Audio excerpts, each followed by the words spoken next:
Hello, everyone, and welcome to the Abraham Lincoln Library and Museum. My name is Natalie Sweet, and I'm the Program and Education Coordinator here at the museum. And here today, I am here with Michael Lynch, who is the director of our museum, and Stephen Wilson, who is the curator and assistant director here at the museum. And we are going to be giving you an update on what we have been doing over the course of the past year, what you can expect when we reopen. And I know that's a question on everybody's mind is when will that be? And you're also going to get to see some footage during this video to get to see what it's looking like inside the museum and some of the changes that have been taking place. So this is your very first sneak peek, and we have lots of exciting things to tell you.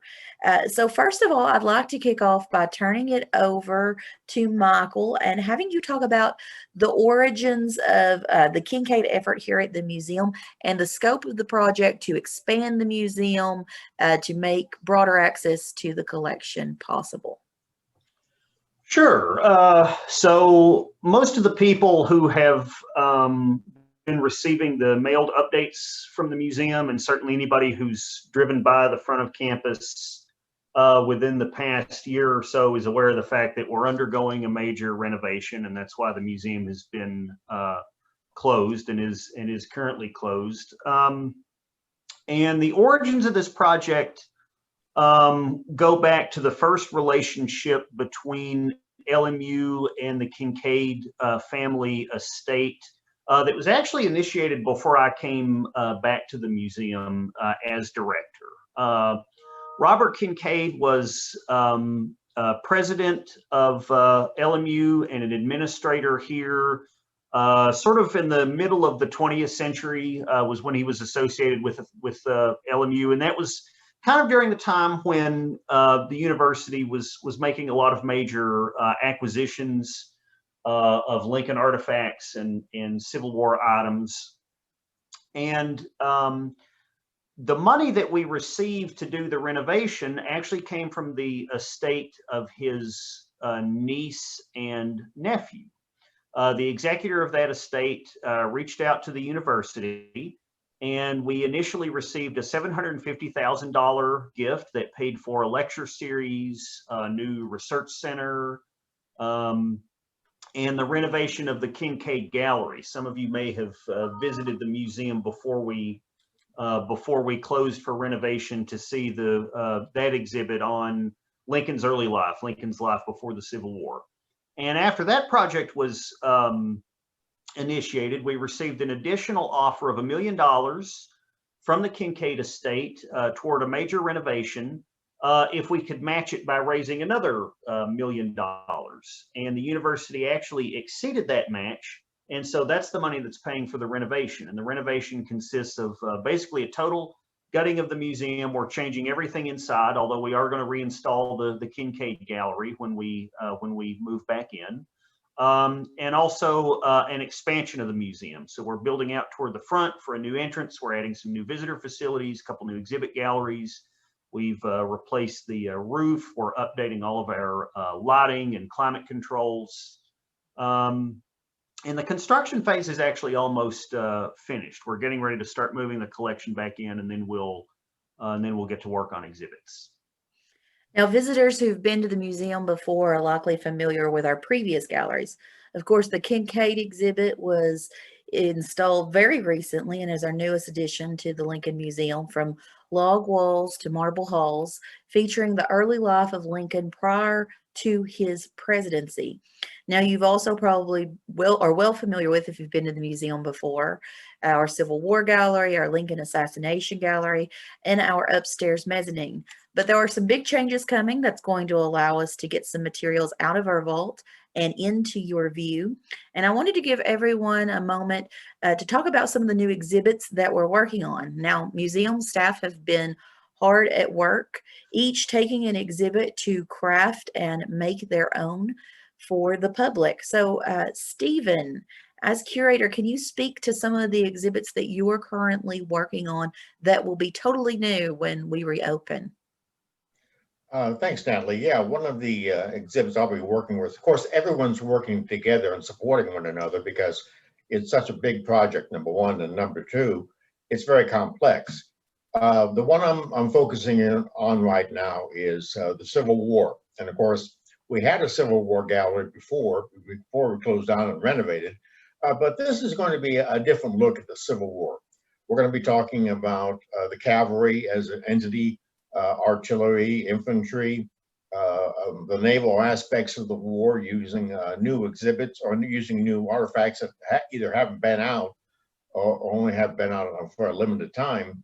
We're also going to be looking at kind of Tennessee's participation in the war with an exhibit component on the Battle of Fort Sanders, which we have some artifacts concerning that. And Forts Henry and Donelson, which of course were important battles in the early part of the war. And then Cumberland Gap, of course. Now, in Cumberland Gap, while it was an important point to either invade the South or invade the North, depending on which side you're on, it never really saw the major battles they expected. But what's fascinating about the Gap, it was such a focal point for activities in East Tennessee. So as far as the exhibit goes that I'm working on primarily, it's going to be an expansion of the ideas that we had before, number one. Number two, it's like I said, the focus is going to be on certain elements of the war. I also forgot to mention, we're going to be talking about medical practices or medical services during the Civil War. That'll be based around the Rosecrans ambulance that we have, one of the few remaining in the country, which will give people an idea of just what were the medical practices and how do these poor individuals have to deal with illness or wounds or injury of any kind. So hopefully what we can do is engage folks, get them to understand more about these various aspects of the Civil War. And then, of course, it'll fit within the overall gallery descriptions or gallery plans that we have, which all of us are working on. And Michael, can you speak to your exhibits on the constitutions in the last days of Lincoln?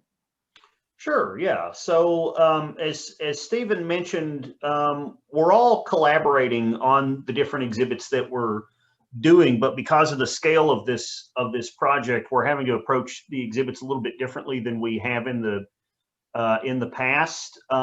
Before the renovation, we were basically limited to the 3 galleries on the main level of the museum, and then upstairs we have the mezzanine gallery that we would use for rotating exhibits, and so we would do maybe one rotating or temporary exhibit every year or every 18 months. And now, because of the renovation, we're working on I think like 4 major longer term exhibits kind of within the same period of time. So that means we've had to divide up responsibilities, and everybody is sort of taking over a gallery and taking primary responsibility for it. And then we all come together and, critique the different approaches we have and workshop ideas and things like that. So one of the projects that I've been working on is a new exhibit for Gallery 3 on the last days of Lincoln.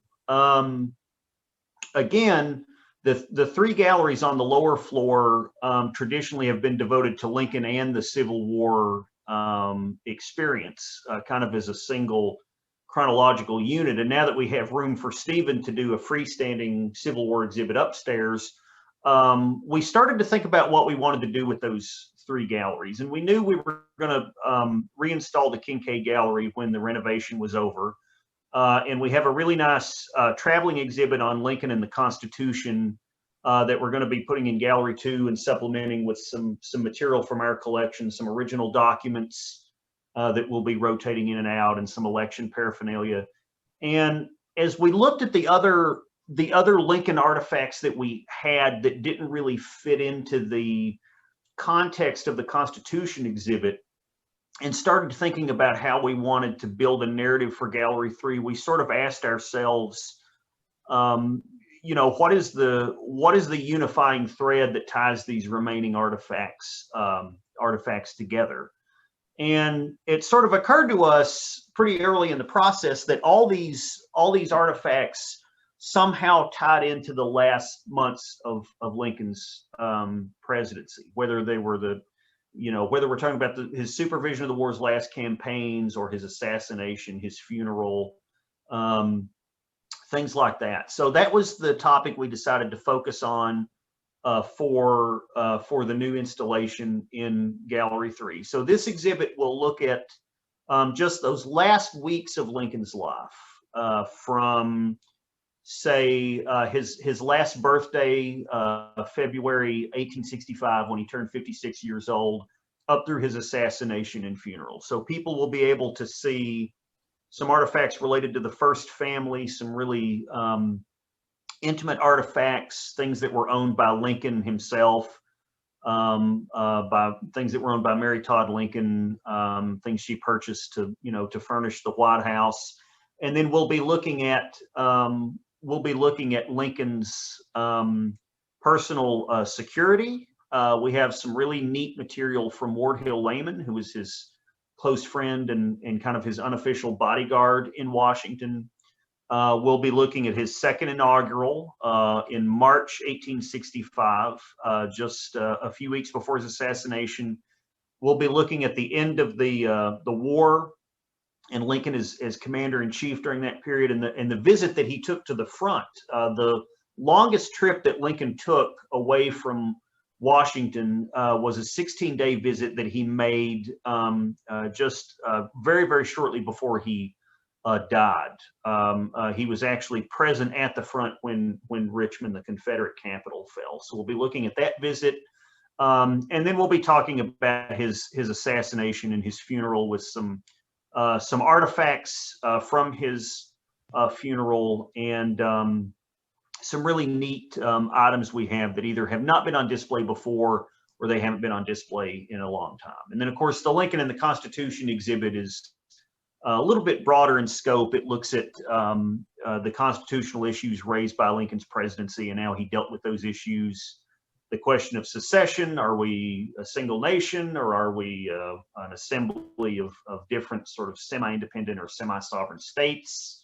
Emancipation and Lincoln's use of the war power to free the slaves, and then Lincoln's relationship with civil liberties and freedom of speech and his reelection. So those are the galleries that I think have been my primary responsibility during the process. And then we also have a new exhibit on the ways Lincoln has been remembered in art and movies and pop culture that Jonathan Smallwood, our museum specialist, is working on. And then, of course, Natalie, you're working on a new exhibit on the history of LMU. Yeah, that's one thing that we hear visitors ask us quite a bit when they walk in. What is a museum to Abraham Lincoln doing in a former state of the Confederacy? And of course, that goes back to East Tennessee's Union ties during the Civil War, and also a charge given from Abraham Lincoln to O.O. Howard, who interpreted it as doing something for the mountain people of the area who had remained loyal, and translating that into the creation of a university to help provide education for individuals in this area. So our LMU and memory exhibits, our memory exhibits that Jonathan Smallwood is currently working on, is going to be looking at the different ways that Lincoln has been remembered. But of course, the LMU exhibit is going to be a dedication to the young Lincolns of this section that General Oliver Otis Howard saw in each and every student who passed through LMU. So we'll take the school's history, looking at alumni and events that have occurred on campus from its founding in 1897 all the way up until the present day. And we're really hoping to make these exhibits that the alumni can see themselves in as well when they come here. So you'll see memories, artifacts from LMU's time here, also opportunities to record your memories and make yourself a part of the exhibit while you're here too. And we cannot wait to welcome you to that particular part of the museum as well. Now, we've commissioned a film from a pretty acclaimed historical documentary maker here in East Tennessee, a guy who worked on the Heartland series with WBR and has done some really interesting films for area historical organizations and museum. And he's making a sort of a short orientation film on why the collection is there and LMU's origins. And that's always the first question that people from outside the area ask when they visit the museum. You know, why do we have a Lincoln Museum here in a place that Lincoln never visited? So this will help to answer that question. Now, in addition to all these new galleries that are going to showcase all these new exhibits, can we speak to some of the other physical changes that people will see when they come inside the museum? Sure, yeah. As I mentioned, we're going to have a new entrance. The new entrance has already gotten a lot of attention. We've got a really impressive image of Lincoln's face in concrete that's kind of flanked by the words of the Gettysburg Address, taken from his own handwriting, up above these really impressive glass windows that face out onto the highway there. So people who are driving by can already see the new entrance, and that's going to open up a lot of space in the atrium that we have, where the big statue of Lincoln as a young settler in Indiana is located. We've also sort of reconfigured the auditorium to make it more accessible and a little less cramped feeling. The former office area is opened up into an exhibit gallery. That's where the new LMU exhibit is going to be. We've made the entire building fully accessible with a new elevator and a walkway that's going to connect the Kincaid Research Center, which is kind of above the LMU exhibit, to the mezzanine and Stevens Civil War exhibit and the new addition on that end. And then we have the new I guess you could call it a new wing that's been added to the south side of the building, and that's where the new galleries are, along with new restrooms. We have a new collection processing area. And then we have the kids learning lab, which Natalie, you can talk a little bit more about that maybe. Yeah, our Lincoln Learning Lab is something that we're very excited about and has been generously funded by the Daughters of the Union. So our Lincoln Learning Lab is going to be a place for our youngest visitors and even our older visitors to be able to go into and explore Lincoln's life in their own terms. We're going to have a children's library with lots of books related to Lincoln's life in the Civil War. But we're also going to have our traditional area that the kids have loved in the past, like our Lincoln Logs section. But we have new additions as well. We'll have a STEAM area for science, technology, engineering, arts, and mathematics that lets kids explore things like submarines during the Civil War, hot air balloons, the mechanics of war. We will have a very nice large magnet table that kids can play with, a loom that of the sort that might have been used by women like Sarah Bush Johnson Lincoln or Nancy Hanks Lincoln, Lincoln's stepmother and mother. We'll have an area for American Girl dolls, for exploring artifacts and primary sources, really letting kids get hands-on and explore history. So this is going to be a great and fun addition for the kids who come into the museum, who not only enjoy seeing the things in the museum, but are actually going to be able to touch and interact with an aspect of the museum as well. And it's also going to be a great staging area for our school groups when they begin to return to the museum as well, for us to do all sorts of fun activities. So in addition to showing you some footage of the museum, it's also going to be included in this video. We're also going to turn over to some questions that have been asked to us by the public. We've put out calls, asked people, you know, what do you want to know about what's going on about the museum and what has been going on. From our video slideshows too, you're going to see all the different changes and work, the very hard work that's gone into making this a first-rate world class museum. So the very first question that I'm going to put forward to everyone I feel is like I'm on the spot here now because we don't know what we don't know what questions are coming. how is the new museum going to help with making certain that all of the artifacts are safely protected? Stephen, you want to take that one? Yeah, actually, we've always had a means to preserve the artifacts, which is kind of an inactive conservation process where we handle them in a certain way and we store them in a certain way. And when they're in need of special attention, the sort of professional attention we don't have, we'll contact conservators who will then address the problems with the artifacts. The things we do are really a pretty simple process. First of all, we have 2 vaults with limited access.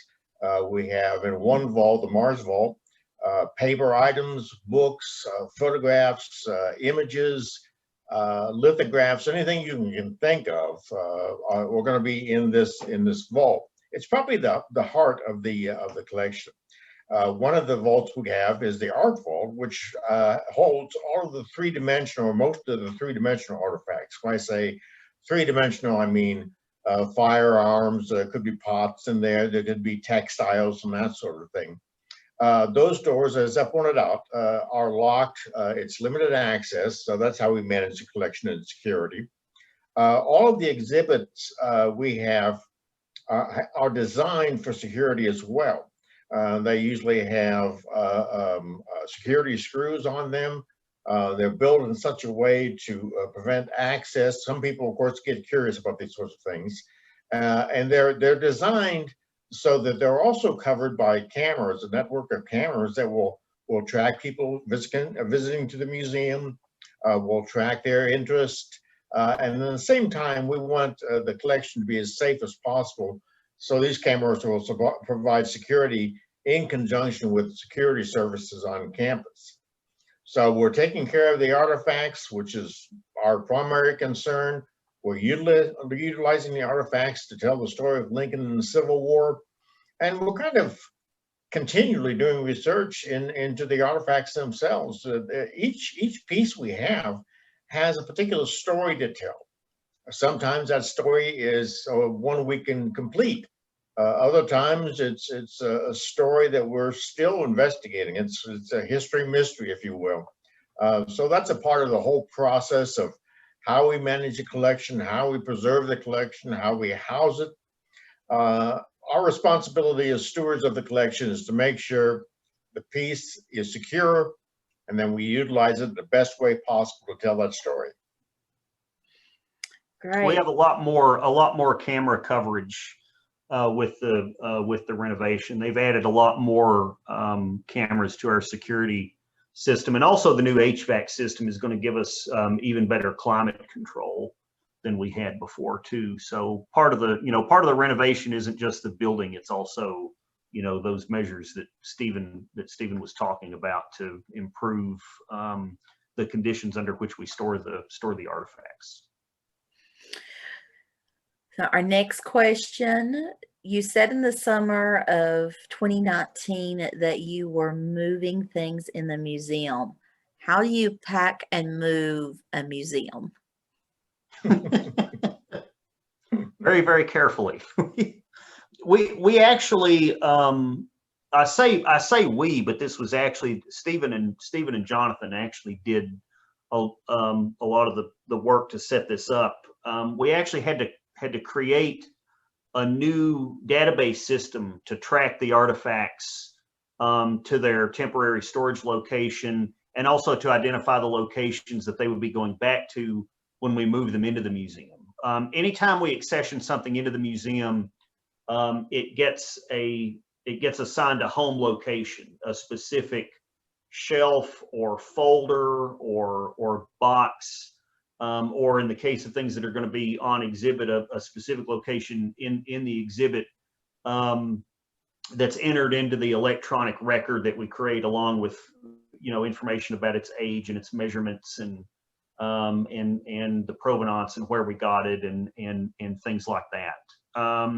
So we had to create a new temporary database to assign a temporary location to these objects and to track everything within a specific box and a specific shelf in the new storage location, and link that to the permanent database that would tell us where to put it when we unpacked everything.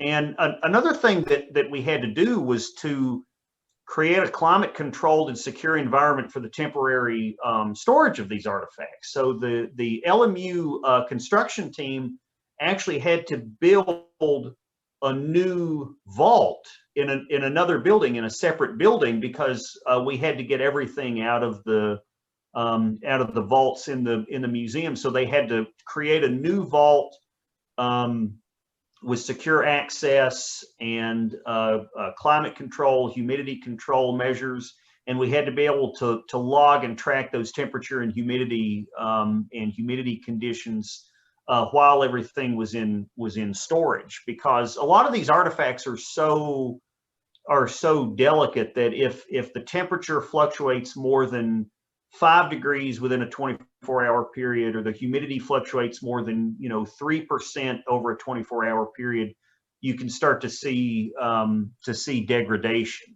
So the biggest concerns that we had were not just physically moving the things, but also making sure that we maintain the information that we had about where these things came from and where they were going.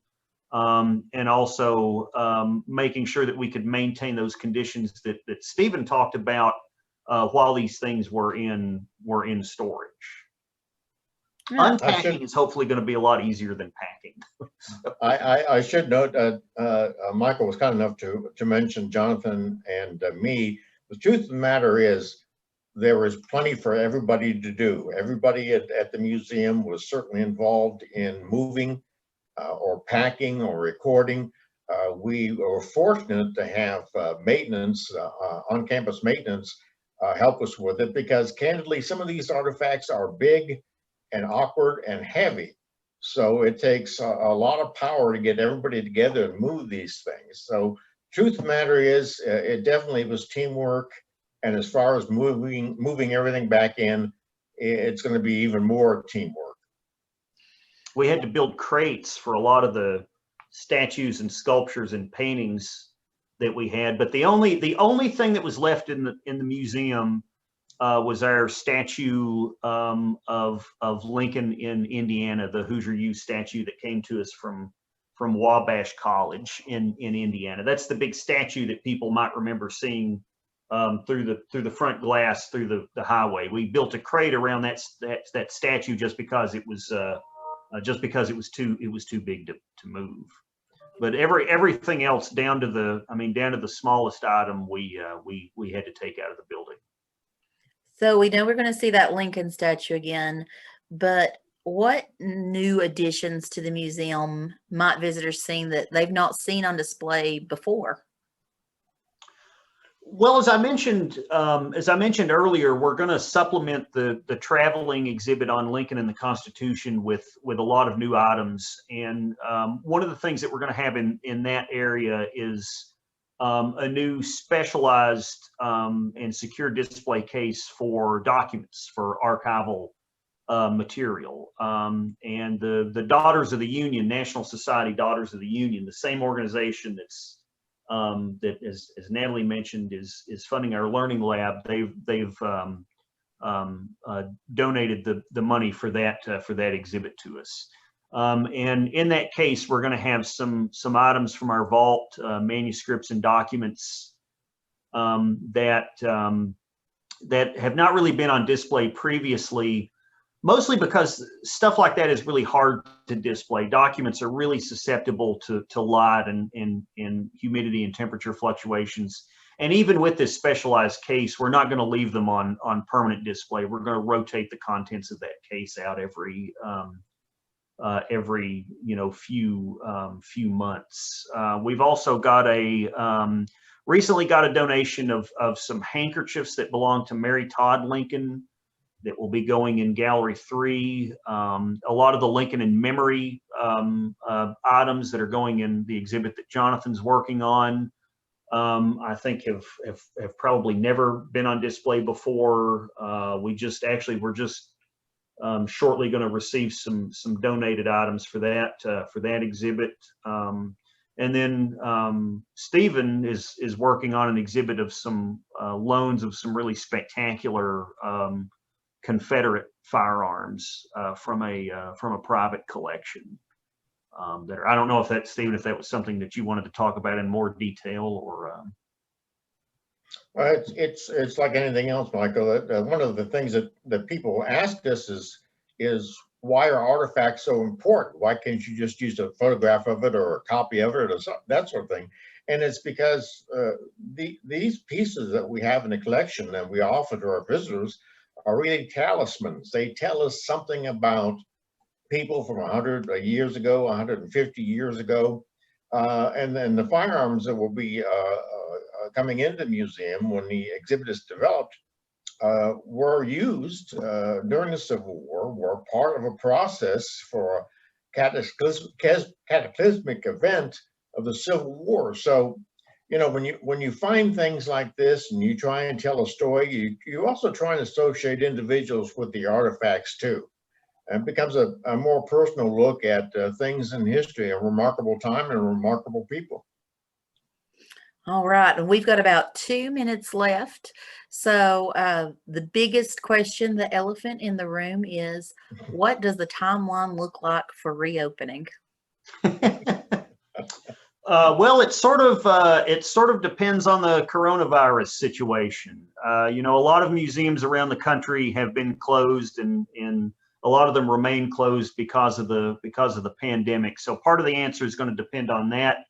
And part of it is also going to depend on how long it takes us to unpack the items, get them back to their home locations, and get the new exhibits installed. So we haven't actually set a reopening date yet because we're kind of waiting to see how this plays out. But as I mentioned earlier, the actual construction phase of the building itself is kind of in its final phase. So we should start moving items back in soon, but we don't really want to reopen until we've got all the exhibits in place, and that's going to take us a while because it's a much bigger installation project than we've ever done. All right, well, Michael, Stephen, thanks for coming together with me today and talking about how we're transforming the museum. If you have any questions while you're watching that have not been answered here and you'd like to have answered, don't hesitate to reach out to us. You can still find us on the internet at www.lmunet.edu/museum.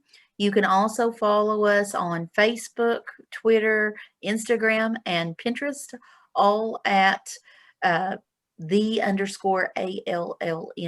That is how we can be found. So, gentlemen, thank you for your time today. And thank you, Thanks. everyone, for tuning in. It was great talking to you.